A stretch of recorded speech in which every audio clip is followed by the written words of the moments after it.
Hello guys, അപ്പോൾ നമ്മൾ നിൽക്കുന്നത് നിങ്ങളെ ഏറ്റവും ഇഷ്ടപ്പെട്ട ഒരു ഫ്ലേവറും കൂടി ആയിരിക്കുന്നത് വാനില എങ്ങനെ പരാഗണം ചെയ്യാം. എനിക്കതിൻ്റെ ഇംഗ്ലീഷ് അറിയില്ല, അറിയാവുന്നവരൊന്ന് കമൻറ്റിൽ പറയുക. എന്നിട്ട് ഞങ്ങളൊന്ന് പരാഗണം ചെയ്യുന്നതെന്ന് കാണിക്കുകയാണ്. ഇതാണ് കേട്ടോ ഗൈസ് പൂവ്.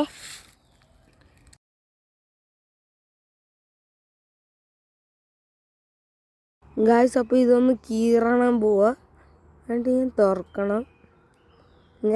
പിന്നെ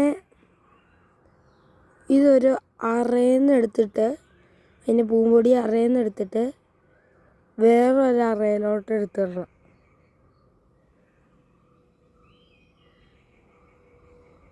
കണ്ടോ ഗൈസ്?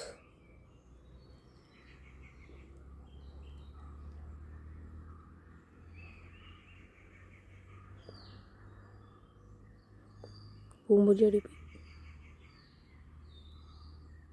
ഇങ്ങനെയാണ് കേട്ടോ. അപ്പോൾ ഗൈസ് എല്ലാവർക്കും ഇത് മനസ്സിലായെന്ന് വിചാരിക്കുന്നു.